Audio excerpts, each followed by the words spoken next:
Bismillahirrahmanirrahim. This is Saqib Qayyum. I am your teacher for mathematics. I hope all the students will be fine. This is your second year class and the lecture is lecture number 1. We will start from the first chapter, that is functions and limits. So first of all, objectives of today's lesson. Students will be able to define function, differentiate between domain and range, differentiate between different types of function, to find whether function is even function or odd function, to find whether function is explicit function और implicit function.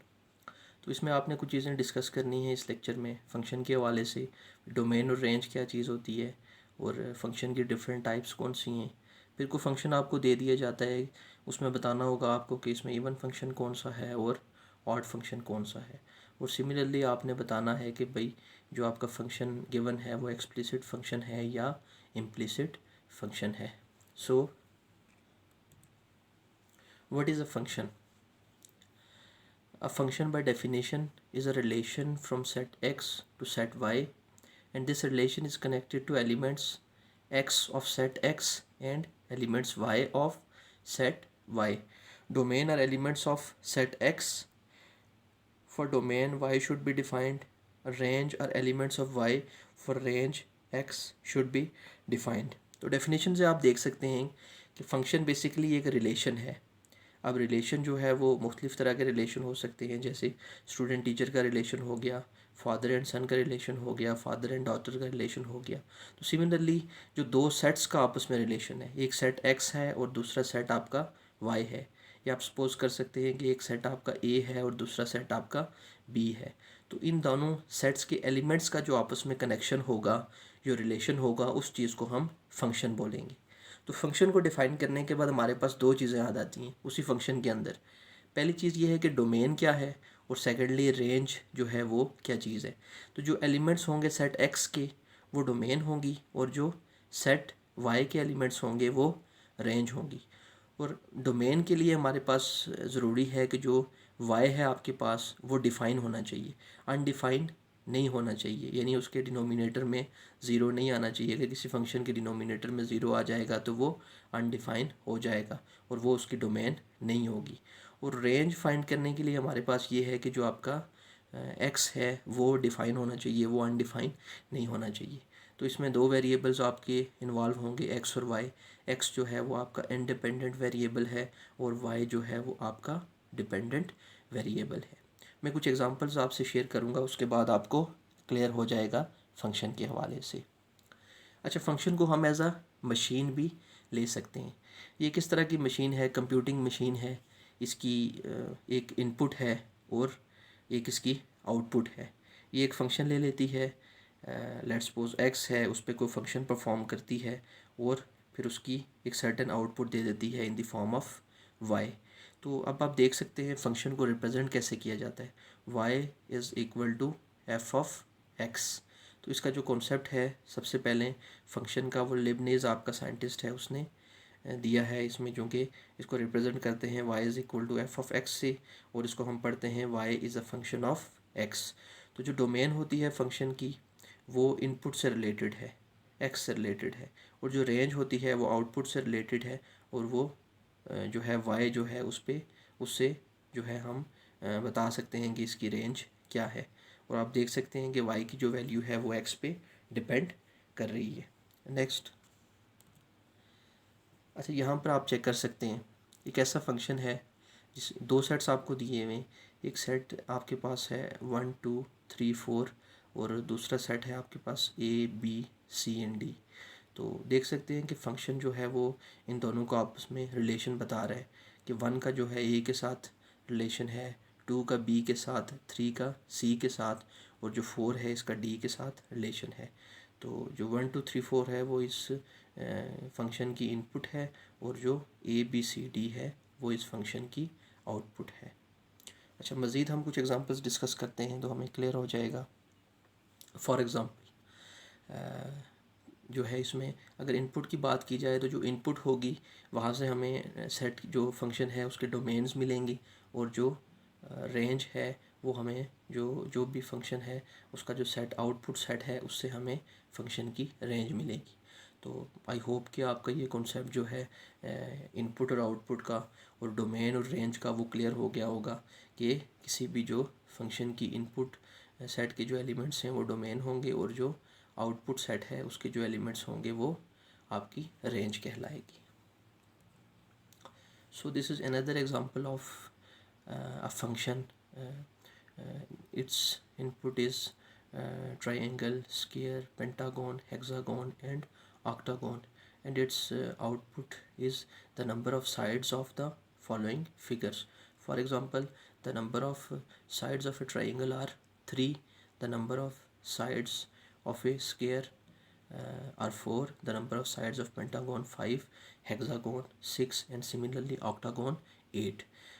So we can take it as an example, and that a function with input and its output, and it is very important to note that input is always related to domain while output is always related to range of a function, and there is a particular relationship between input and output. This is another example, y is equal to 2x. This is also a function. Y is output of the function while x is input of the function. The x elements represents domain, sorry,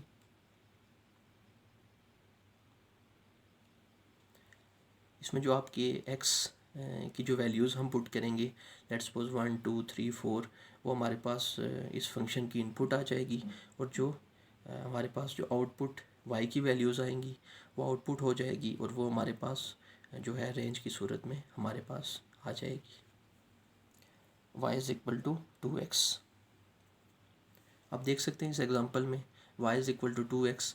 अब let's suppose कि x की value जो है input 1 हमें दी जाती है, तो हम इसमें 1 पुट करेंगे, x की जगह रिप्लेस करेंगे 1, तो 2 टाइम्स 1, तो आपके पास y की वैल्यू क्या आ जाएगी, 1 आ जाएगी। सिमिलरली अगर आप x की जगह 2 रिप्लेस करते हैं तो 2 इंटू 2 टाइम्स 2 4, और y की वैल्यू आपके पास 4 आ जाएगी। सिमिलरली आप जो है वो 3 पुट करते हैं तो 2 टाइम्स 3, तो y की वैल्यू जो है आपके पास 6 आ जाएगी। तो आप चेक कर सकते हैं कि इस तरह से जो है वो हमारे पास x और y की वैल्यूज़ आ जाएंगी जो हमारे फंक्शन की इनपुट होगी और आउटपुट होगी, और ये y is equal to 2x जो है ये हमारे पास एक फंक्शन है। ये आप देख सकते हैं कि जब x की वैल्यू 1 थी तो y की वैल्यू 2 आ गई है, जब x की वैल्यू हमने 2 रिप्लेस की है तो y इज़ इक्वल टू 4 आ गया है, और जब x की वैल्यू हमने 3 पुट की है तो y इज़ इक्वल टू 6 हमारे पास आ गया है। अच्छा, फंक्शन को समझने के बाद आपको चूँकि टाइप्स ऑफ फंक्शंस का पता होना चाहिए कि फंक्शंस की डिफरेंट टाइप्स कौन सी हैं, तो इसमें जो है सबसे पहले exponential function. It is such a type of function in which a variable occurs in exponent. For example, y is equal to a raised to the power x, and similarly y is equal to 2 raised to the power 3x. These are called exponential functions. As you can see that the variable x occurs in exponent or in power. Exponent जो है हम power को बोलते हैं, तो इसमें आप देख सकते हैं कि हमारे पास जो वैल्यू है ये आप चेक कर सकते हैं कि हमारे पास जो ये जो x है ये पावर में आ रहा है, एक्सपोनेंट में आ रहा है। तो ऐसा जो फंक्शन जिसमें जो जिस फंक्शन की पावर x होगी या कोई भी वेरिएबल होगा, वेरिएबल उस चीज़ को बोलते हैं जिसकी वैल्यू चेंज हो सके। तो सिमिलरली यहाँ पर पावर में जो है वो 3x है, तो इस टाइप का जो फंक्शन है वो हमारे पास एक्सपोनेंशियल फंक्शन कहलाएगा। तो आप बहुत सारे एक्सपोनेंशियल फंक्शंस को सॉल्व करेंगे जब आप क्वेश्चंस की तरफ आएंगे। एक्सप्लिसिट फंक्शन, एक्सप्लिसिट फंक्शन जो है वो इस टाइप के फंक्शन होते हैं जिसमें y को हम इजीली एक्सप्रेस कर सके इन टर्म्स ऑफ x। अब इजीली एक्सप्रेस करने से क्या मुराद है, एग्जांपल देख सकते हैं आप, y is equal to x square plus 2x -1। अब इसमें जो है एक साइड जो है इक्वेशन की उस पर y की वैल्यू है और दूसरी साइड पे आपकी x की वैल्यूज़ हैं। तो x और y आपस में जो है वो मिक्सअप नहीं हुए। इक्वेशन की एक साइड पे y की वैल्यू है और दूसरी साइड पे x की वैल्यू है, तो y की वैल्यू आप इजीली निकाल सकते हैं। दूसरी एग्जांपल में आप देख सकते हैं y is equal to x minus 1, तो इसमें भी जो है y को हम इजीली y की वैल्यू फाइंड कर सकते हैं या y को इजीली एक्सप्रेस कर सकते हैं। तो इस तरह के जो फंक्शन हैं जिनमें x और y मिक्सअप नहीं हुए होते और इजीली y को हम एक्सप्रेस कर सकते हैं या उसकी वैल्यू हम फाइंड कर सकते हैं अगर हमें x की वैल्यू गिवन हो, तो इस तरह के जो फंक्शंस हैं उनको हम एक्सप्लिसिट फंक्शंस बोलते हैं। नेक्स्ट जो है वो हमारे पास इम्प्लिसिट फंक्शन आता है। अब ये इस टाइप का फंक्शन है, if x and y are mixed up and y can not be expressed in terms of another variable x, then this function is known as implicit function. For example, x square plus xy plus y square is equal to 0, 2xy plus x square plus 9 is equal to 3y। तो इस type की जो function है जिसमें x और y आपस में mix up हुए हों इक्वेशन की एक ही साइड पे, जहाँ से हमें y को एलिमिनेट करना, y को एक्सप्रेस करना जो है वो मुश्किल है हमारे लिए यहाँ पर, या y की वैल्यू निकालना मुश्किल है, तो इस टाइप के जो फंक्शन हैं ऐसे फंक्शंस को हम इम्प्लिसिट फंक्शंस बोलते हैं। इस टाइप के फंक्शंस को भी आप सॉल्व करेंगे, आपके पास क्वेश्चंस आ जाएंगे। नेक्स्ट, अच्छा, these two types of functions are very important. First is even function and the second is odd function. और इससे रिलेटेड आपकी एक्सरसाइज में क्वेश्चंस भी हैं 1.1 में, बहुत ही इंपॉर्टेंट क्वेश्चंस हैं। एक फंक्शन आपको दे दिया जाता है, for example f of x is equal to x square. कोई भी फंक्शन है उसको वाई से भी रिप्रेजेंट कर सकते हैं हम और एफ ऑफ एक्स से भी, उसको हम दो चीज़ों से रिप्रेजेंट कर सकते हैं, वाई से भी रिप्रेजेंट कर सकते हैं और एफ ऑफ एक्स से भी हम रिप्रेजेंट कर सकते हैं, क्योंकि y is equal to f of x होता है हमारे पास। तो पहले इवन फंक्शन की बात कर लेते हैं। If f of minus x is equal to f of x, then this function is known as even function. अब जो फंक्शन आपको दिया हुआ है एफ ऑफ एक्स, उसमें आप एक्स की जगह माइनस एक्स को रिप्लेस करेंगे तो आपके पास दोबारा वही फंक्शन वापस आ जाएगा। जैसे एक्स स्क्वायर दिया हुआ है तो आप एक्स की जगह रिप्लेस कर दें माइनस एक्स को दोनों साइड्स पे, तो आप जो आपका आंसर आएगा वो वापस एक्स स्क्वायर ही आएगा, क्योंकि स्क्वायर किसी भी नेगेटिव जो है माइनस एक्स का हम स्केल लें, -2 का स्केल लें तो वो पॉजिटिव आ जाता है हमारे पास। तो इस तरह के फंक्शन की जिनमें हम एक्स को रिप्लेस करें माइनस एक्स से, तो हमारे पास जो फंक्शन वही वापस आ जाए, इस तरह के फंक्शन को हम इवन फंक्शन बोलेंगे। सेकंड आपका ऑड फंक्शन है, if f of minus x is equal to minus f of x, then this type of function is known as odd function. तो ये जो इस टाइप का फंक्शन है जिस फंक्शन में हम x को माइनस एक्स से रिप्लेस करें तो हमारे पास माइनस एफ ऑफ एक्स आ जाए, यानी वही फंक्शन वापस आए लेकिन विद माइनस साइन। तो इस टाइप के फंक्शन को हम ऑड फंक्शन बोलेंगे। For example f of x is equal to x cube, तो हम यहाँ पर अगर x को रिप्लेस करें माइनस एक्स से तो ये हमारे पास माइनस एक्स क्यूब आ जाएगा। तो एफ ऑफ माइनस एक्स हमारे पास माइनस एफ ऑफ एक्स के इक्वल आएगा। तो इस टाइप के जो फंक्शन होंगे वो हमारे पास ऑड फंक्शंस आ जाएंगे। बहुत सारे क्वेश्चंस आपकी एक्सरसाइज में हैं जिनमें आपने बताना है कि फ़ंक्शन आपका इवन फंक्शन है या आपका ऑड फंक्शन है। तो ये कुछ टाइप्स जो थी मैंने आपसे डिस्कस की हैं इवन फंक्शन या ऑड फंक्शन के हवाले से। ये जो है आज का रिव्यू है आज के लेक्चर का, टॉपिक का, कि कॉन्सेप्ट ऑफ फंक्शन, फंक्शन क्या चीज़ होती है। तो वो मैं आपको बता चुका हूँ कि ये दो चीज़ों का आपस में रिलेशन है, उस रिलेशन को हम फंक्शन बोलते हैं। फिर उसके बाद डोमेन और रेंज, ये भी फंक्शन से रिलेटेड हैं। जैसे y is equal to 2x मैंने आपको बताया जो है, या y is equal to f of x आपके पास फंक्शन है, तो उसमें y जो है वो उसकी वैल्यूज़ जो है वो आपके पास रेंज आ जाएगी, और जो x है उसकी वैल्यूज़ आपके पास जो सेट x है वो आपके पास डोमेन आ जाएगी। फिर मैं बता चुका हूँ कि फ़ंक्शन को हम एज आ कंप्यूटिंग मशीन ले सकते हैं जिसकी कोई ना कोई आउटपुट है और फिर उसकी पहले वो इनपुट लेती है और फिर उसकी कोई ना कोई आउटपुट है।